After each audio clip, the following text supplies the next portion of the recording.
Welcome aboard the Clue Crew Mystery Channel. I'm here with author Wendy Nugent.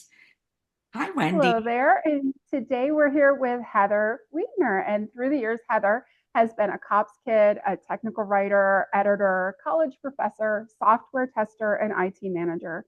She writes as the Pearly Girls Mysteries, the Delanie Fitzgerald Mysteries, the Jules Keene Glamping Mysteries, and the Mermaid Bay Christmas Shop Mysteries.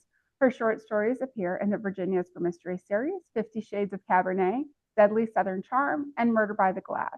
She's a member of Sisters in Crime, Grand Canyon Writers, International Thriller Writers, James River Writers, and she blogs regularly with the Writers Who Kill. Originally from Virginia Beach, Heather has been a mystery fan since Scooby-Doo and Nancy Drew. She lives in Central Virginia with her husband and a pair of Jack Russell Terriers. Hello, Heather. Good morning. How are y'all? So we're great and excited that you came on. I got to meet Heather in person. We went to the Cozy Fete in Mechanicsburg, Pennsylvania, and neither one of us knew each other. And we end up multiple states away from where we live, and we're one table away from each other. And we start talking and realize we live less than 20 minutes from each other. So it was destiny that we meet and become friends. Some amazing Virginia writers, so this is exciting. Heather, what inspired you to start writing mystery novels? Oh, I grew up a cops kid. I mean, CK.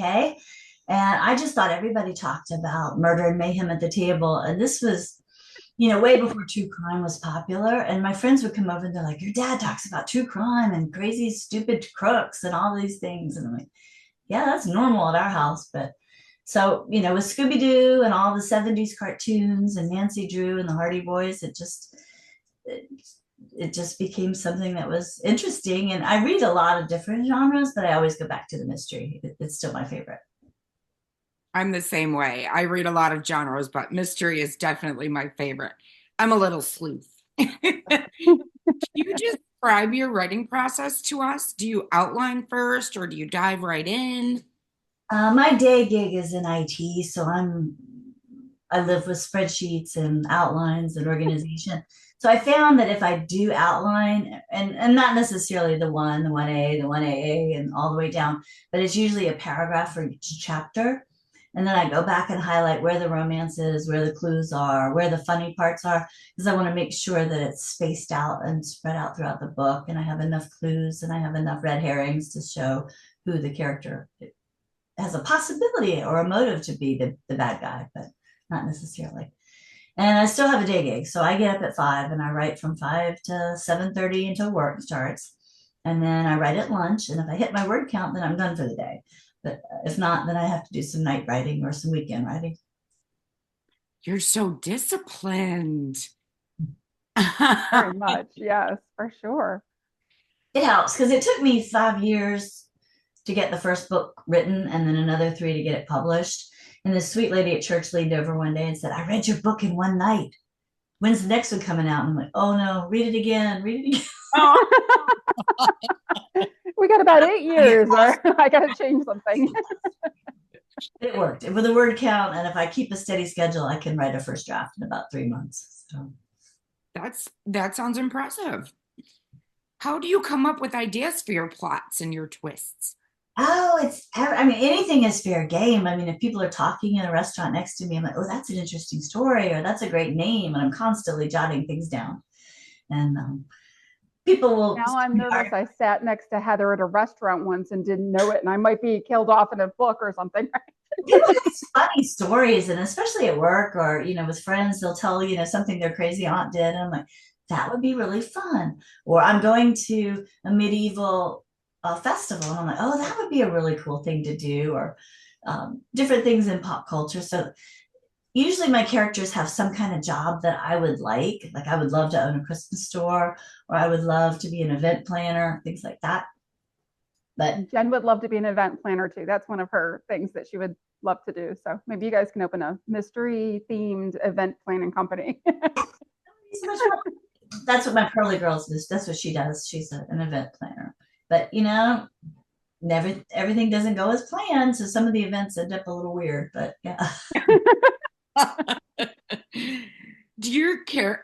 your characters based on real people? or are they entirely fictional? They're usually fictional. I mean, they may be amalgamations of people of certain characteristics. Like somebody will have, I want something to make them different so they stand out with the other character from the other characters. So sometimes it'll be like, oh, she tilts her head or she waves her hands a lot, or, she's very enthusiastic. So I may take that from a real person, but they're not really based. I only did that one time. There was one time that somebody really ticked me off, and I said, you know what? He's going in a box. Yep, yep. We're going to take care of that. That's hilarious. It was all fiction. I mean, it was totally fiction. No one was harmed. I mean, Done with love. Yes. that's right. It was just very cathartic. Yes. I like the warning though, Heather. I like the warning. What's the biggest challenge you've faced while writing a mystery novel? I tried pantsing, which is just to write by the seat of your pants. And I thought, oh, that'll be so creative. I'll just sit and write, and it took me forever. And I was writing myself into a corner. And then I'm thinking, oh, well, I didn't handle this. And where does this situation happen? And where does this? So that's when I decided I really need to outline and I need to organize it, because I do write in small segments every day. So I need to be able to say, okay, I'm going to work on chapter 1, and tomorrow I'll work on chapter 2. So yeah, I like it better when I could plan it out. So, do you conduct research for your books? I And do. if so, what's the most interesting thing you've learned? There's so many good things. I'm in a group called Sisters in Crime, which is fabulous. It's a writers group. Now, we also have misters, so they're men as well. And we have programs in our local chapter and our national chapter. So they'll invite people in, like a poison toxicologist, podcaster, or a forensic artist who recreates skulls to see what the person would look like when I mean, it's really, I didn't even know these were jobs sometimes. And they come in and they talk about these amazing things and their stories and their anecdotes. And I'm just furiously taking notes going, oh, this would be great. That would be a great poison to use. Oh, this would be fun to try this. And then my dad is retired now, but he's still a good resource, because they're just things you don't want to Google. Like, Dad, what's a meth lab smell like? And think of the caliber would make this kind of hole, or. But does your dad read your mysteries, or is he? Sometimes. He's the worst for watching like cop shows with. I mean, he ruined cop shows for me. I loved fell in love with Poncha John. I mean, that was just great. They're riding their own motorcycles. They're being towed. You can't get DNA back that fast. That you need a warrant for that. I'm like, all right, stop it. Let me escape for a little while and enjoy my show. You're like, no, you don't really need to read my books. Thanks. Yeah. He'll read them sometimes, but mine are cozies, and he likes more of the thriller suspense ones. Heather, which author or book has influenced your writing? Oh, they are so many. There are so many. I love Janet Ivanovich. I just think she is so funny, and I would love to copy that in some way, or to have it show up in my stories, because I just think, humor and crime fiction is dark sometimes, and it's scary. And if you can add a little humor to it and a little, okay, I know what that is, and I know that pop culture reference and things like that. It's funny. I had no idea what a tasty cake was until I read one of her books. They weren't popular where I grew up. So I was like, tasty cake, what is this? And then I saw one in a mini mart one time while I was traveling. So Janet. Thanks, Janet. And I love reading cozies from different parts of the country, because they're different recipes and different cultures. And Sherry Harris was writing one of her garage sale series, and she always eats fluffernut sandwiches, peanut butter and marshmallows. We used to have those. I remember eating marshmallows. And they still make that peanut butter with the jelly in the same jar. I think it's called Goober or something. I forgot about these things. I love it when they remind me of fun things from the past. And I agree. So what was the most valuable piece of writing advice you've ever received?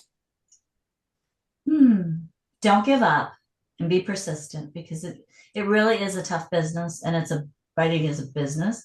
So you may have the best idea for a story and a character and a series, but they may already have a knitting cozy, or they may already have one with cats. Or so you just have to be aware of the market and what's going to sell and things like that.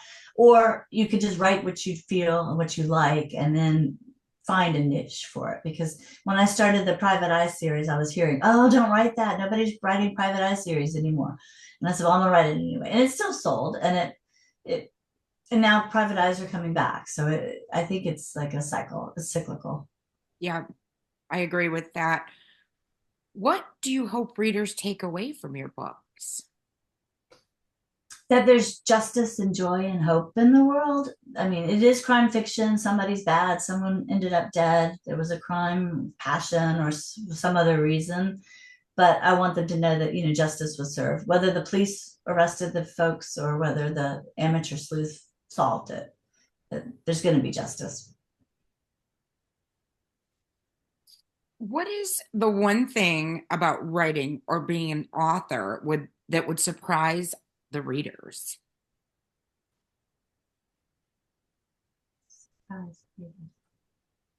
Something about your personal life, maybe hobbies, anything.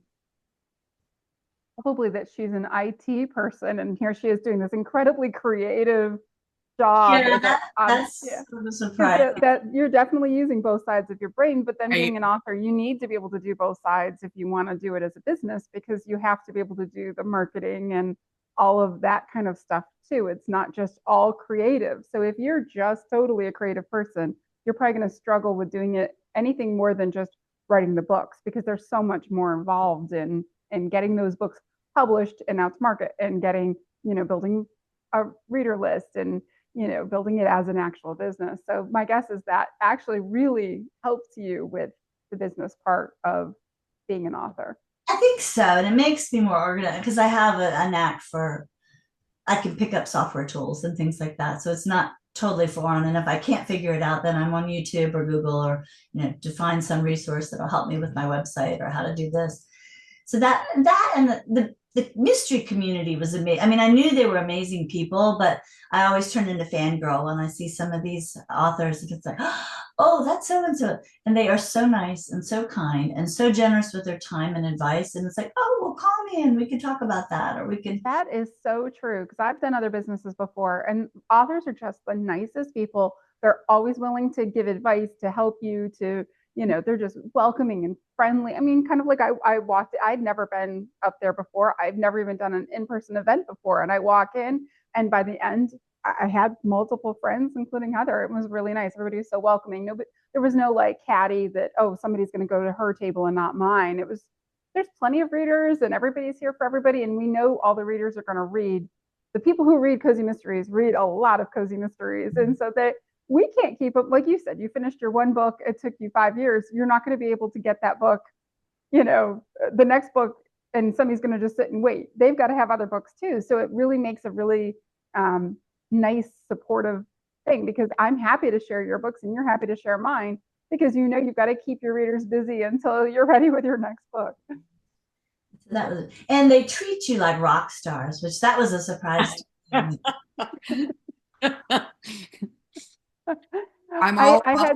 I had somebody make a fake social media profile. They were copying me, and they were doing it. And I was like, well, the only way to report this is like if you're a celebrity. And my now 18-year-old son, I was like, he said, well, Mom, you're an author. You are. And I was like, oh, my kid actually thinks I'm cool, I think. Maybe not, but a little bit. I was like, this is awesome. And I turned around and got the groceries at Walmart. So, it's like, keep it real. Yeah, it didn't last long, but there was a fun 1 second there. Heather, can you share a sneak peek or a hint about an upcoming project you're working on? Okay, I've got two, really. The Pearly Girl series comes out in March. And this is Elvis the Chihuahua. So he made the cover. Elvis. I love that. It's my Veronica Mars meets the Golden Girls series. So I'm Gen X. So my sleuth is much younger. And then her grandmother's friends are helping her with the event planning business when her grandmother passes away. And I say helping with air quotes because sometimes they're not as helpful as they think they are, or they're going a little they're smothering her or things like that. So hopefully there's some humor with the generational pull. And then I'm working on a new series about a racetrack that someone inherits, and she's trying to make a go of it because you only use the racetrack several months out of the year for racing season, and she's not making enough money at the business. So she's trying to think of ways like, oh, let's have a junk in your trunk sale, and let's have a 5K run around the track, and let's have a pet boutique. My husband is a car guy. We used to go to Southside Speedway here in Richmond before that closed down. So I'm sure there's a whole bunch of ideas from that, because that track just closed down, and there's a group of people that are trying to get it opened back up again, but nobody wants it opened back up because it's so loud that you can hear it miles away around, and it's like right in the middle of the suburbs of Richmond. So I'm sure there's a lot of drama. I'll let you know if I have any ideas. But it was so much. They're actually reopening it. They're going to reopen it this fall. They had some buyers for it, so we're actually like 3 miles from there. So yes, you can definitely hear it when they're. Yeah. And so yeah, my husband's a car guy.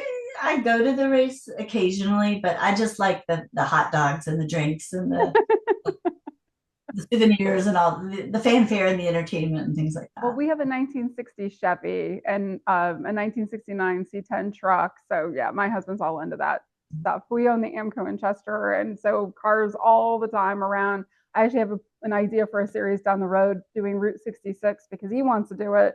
And I'm like, well, if I'm going to go on that trip, I might as well write a series about it. So I have it all plotted out for when I have a break from my other stuff. That would be so much fun. Yes, I'm looking forward to that series. That'll be really fun. I can't wait. Projects end up in my stories sometimes too, because that's how I got the Glamping series. He was watching all these shows on rebuilding cars, and he was going through his Mustang kick at the time. And they were doing vintage trailers, and they were just horrible. I mean, they were pulling them out of barns and these terrible places. I have one. I have a 68 Shasta. Yeah, so I'm right there with you. Amazing little campers, and they're glamped up, and they go to these conventions and things. And I'm like, that's what I want. I want to own a glamping campground. So that's how that one started. I can tell you, we do have one, and we would go camping in it, and it's so adorable that everybody wants to come and talk to you, and it gets kind of annoying. So just something to keep in mind, that you can't like just go and camp and sit by the water and enjoy yourself because people are coming up. The last time we went camping, we actually were in bed on a Sunday morning, and it's little because like your bed is pretty much the whole camper. And there was someone, and they came up and they went like this into the windows, and I was like, yeah, it was not my favorite. We used to do car shows, and he had a purple Mustang. It was really you could add that into your series, that they're in this adorable little camper, and all of a sudden they're in bed, and somebody comes up and like is looking through their window because they're so cute. But like, come on, people, some space here, please. Yeah, we had that too, because we had people that would at the car shows, they would come up and say, "Could you move so we could get a picture of the car?" And I'm like, "Yeah, sure." Help yourself. People are amazing, aren't they? Yes. Fun. Heather, can you tell our viewers where they can find out more about you and your books? Oh, sure. My website is Heather Weidner, WEIDNER.com, and that has all the books and all the series and links to. You can get them if you're East Coast, they're local, and then if not, you can order them from your favorite bookseller. Oh, cool. Wonderful. Well, thank you so much for joining us. We really appreciate you being here. And when you come out with your next book, let us know, and we'll have you back, and you can talk about some other books when you launch them. We'd love to get to especially like that car series one. I'm looking forward to that. Thank you. So, right up my alley. Thank you so much. Have a great day, everybody. Bye-bye. Bye-bye.